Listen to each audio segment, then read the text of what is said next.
if you're going to follow it. Now, Those are you're talking about the values now.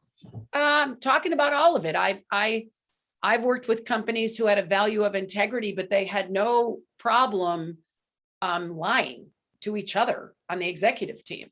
They didn't consider that integrity had to do with when you said you're going to get something done and you actually really do it. So they had no relationship between integrity and their word. And then they would say that they didn't.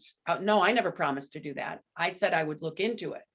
And so whether it's a value or let's say your mission, like our mission is to partner with organizations to shape intentional, healthy, and high performance organizational culture. If I've got someone on my team who's not operating intentionally, is definitely not high performance, and who's not healthy and interacting with other people, if I allow that person to stay on the team and I don't put that person on a performance improvement program, or I don't tighten up or give any coaching or counsel, then my mission is not real. Because whatever my mission is for you, my customer, my mission has to be for me too. So it just depends on if it's important or not really to the company. If it is, then it's imperative. Believe it or not, I've always been confused about the difference between mission and vision. And I think you have a clear idea that there's a difference. You want to explain Well, it's that? interesting because Satya Nadella, who wrote the book Hit Refresh and completely turned Microsoft around, does not believe there's a difference between mission and vision. So in my world, our vision is to forever liberate the human spirit at work. Forever liberate the human spirit at work. It's a someday it could happen, but it's bigger than I could possibly do myself. It's what we're working towards. The mission is who we are right now and how we get our work done. But yeah, we cover this for a day and a half inside our Compelling Future workshop. And there are clients who do not create a vision. They create a mission and it covers both. Microsoft is one of those companies, but they weren't a client. Moving forward, you also talk about an emergent culture, which I find to be an interesting term. It sort of implies that an emergent culture is an emerging culture out of some sort of work you're doing. Is that fair? So yes, and it's not just work we're doing. So I have a video, but I can't show it right now because it'll take too long to get it queued up. But if you Google Emergent on YouTube, you'll see like a flock of birds. You ever see a flock of birds, like all of them going this way and then all of them going that way and then all of them going this way? That's the dynamic of Emergent, or a school of fish. There is no one leader saying about face. The school of fish is swimming and then they all together at the exact time turn. And so it's a dynamic, it's an energy. Culture is energy. And if you can create a culture where people are solving their own problems, where people are intrinsically committed to serving, they will come up with their own solutions. They won't need to be told.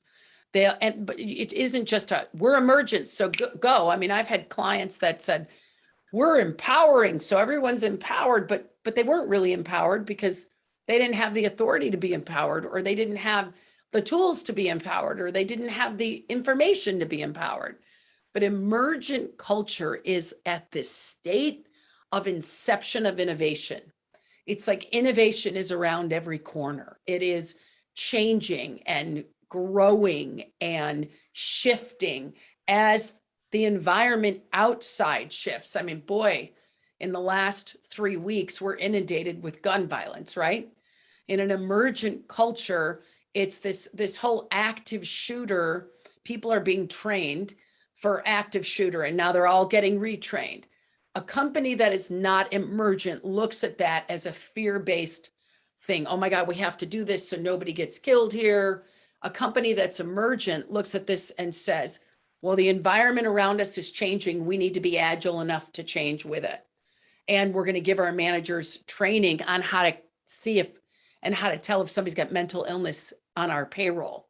I mean, there are people in every company that are suffering a great deal with depression and even psychosis, and nobody knows how to identify that. Oh, we have employee assistants, go call them. But you're going to see more and more people in organizations and part of management training to be about mental health. Anyway, so it's emergent, just like a software. If you had where you were getting a lot of different people as opinions, what do you call that? Crowdsourcing. Emergent is about people sourcing the culture, not being told to be this way, but the people source it. Got it. Energy. So let's say your company has a lot of dysfunction. What exactly, how would you guide them to pivot from where they're at as effectively as possible? And how long is it going to take, by the way? It depends on how big the company is. We had a company that was 800 million,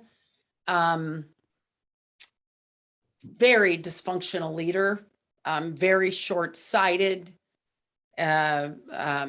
immature, pounding the desk to get things done.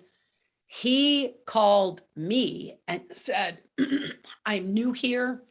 I've made about every mistake I could make. If I don't get my act together, I'll be fired.